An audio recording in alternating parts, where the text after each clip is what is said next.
के अतिथि रसूल बलियागी जी,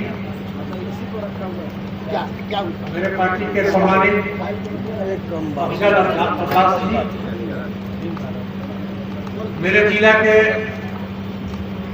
अध्यक्ष अल्ताफ राजू जी और सम्मानित नेतागण, आज बहुत समय के बाद आप लोग से मिलने का और बात करने का मौका मिला है। देखिए, देश तो हम लोग का आजाद हो गया, बहुत साल हम लोग गुलामी में रहे,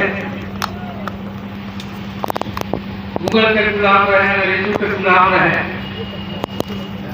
और 47 में देश आजाद हुआ तो हम लोग बहुत खुश हुए कि चलिए देश आजाद हो गया। लेकिन आज भी हम लोग आजाद नहीं हैं। राजाओं के बाद, अंग्रेजों के बाद आज हम लोग गुलाम हैं नेताओं का। ये नेता सब हम लोग को इतने टुकड़े में बांट दिए हैं कि आज भाईचारा प्रेम हम लोग का सब समाप्त हो चुका है। हिंदू को हिंदू से बांट दिया है, मुस्लिम को मुस्लिम से बांट दिया है, यहाँ तक कि ये लोग कपड़े तक बांट दिए हैं। लाल गमछा देखिए तो हिंदू है, भाजपा के हैं, हरियर गमछा देखिए तो मुसलमान है, अंग्रेजी के हैं, ब्लू गमछा देखिए तो भीम सेना है, आजकल वो पीला गमछा भी आ गए हैं झरसुला। हम लोग समझते हैं कि हम लोग चढ़ाक हैं, लेकिन चढ़ाक तो ये नेता लोग हैं। कितना लालच लोग दे रहे हैं जनता को, आप लोग भी देख रहे होंगे, हम भी देख रहे हैं, और इन नेताओं के भ्रम में हम लोग पड़े हुए हैं। एक बात आप लोग जान लीजिए, नेता कोई भी आपके लिए कुछ नहीं करेगा। जो भी करना है आपको अपने लिए करना है और आपको ही करना पड़ेगा। भगवान दिमाग दिए है सोचने के लिए, नजर दिए हैं देखने के लिए, लेकिन जब नेताओं का भाषण हम लोग सुनते हैं तो आंख भी बंद हो जाता है, अब बुद्धि भी फेल हो जाता है।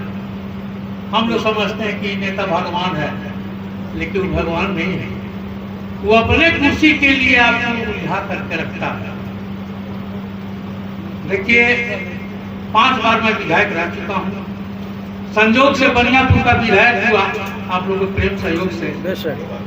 तो जनता बाजार लाला उसी क्षेत्र में पड़ा था, उसका हिस्सा था।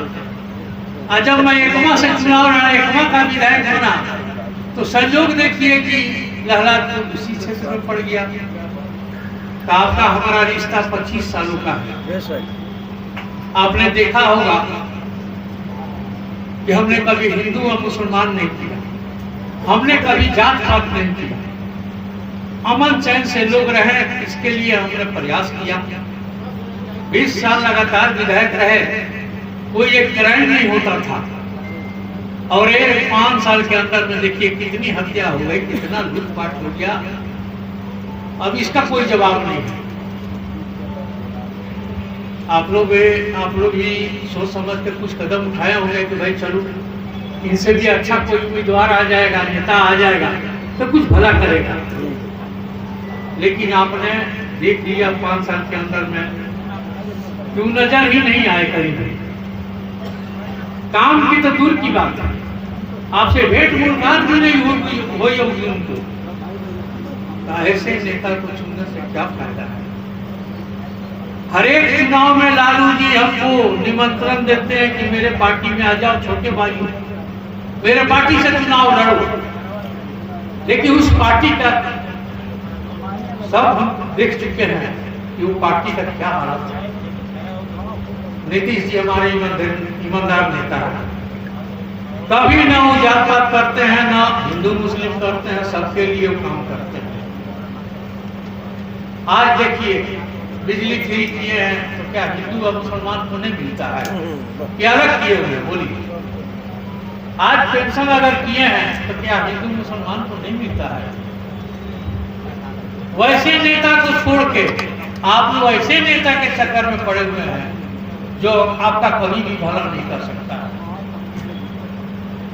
लालू जी देखते हैं कि 18% मुसलमान भाई हैं, 14% यादव हैं, 32% मुझे हो गए। कुर्सी किसको मिलेगा? मुख्यमंत्री का लालू जी को परिवार को चाहिए, उप मुख्यमंत्री होगा उसको भी लालू जी का परिवार को चाहिए। तो 18% वाला कहाँ जाएगा, हमको ही बताइए। उस पार्टी में सिद्दीकी जी बहुत बड़े नेता हैं, बहुत अच्छे नेता हैं, बहुत शरीफ जेंटलमैन है, उनको आज तक कोई चांस नहीं मिला, उनका कोई चर्चा ही उस पार्टी में नहीं होता है। तो ये सब आप लोगों को देखना है कि क्या करना है क्या नहीं करना है। नीतीश जी के बाद फिर कोई ऐसा नेता नहीं आएगा जो सबका ध्यान रखेगा, सबका ख्याल रखेगा। इसलिए आप लोग समझदारी से काम लीजिएगा।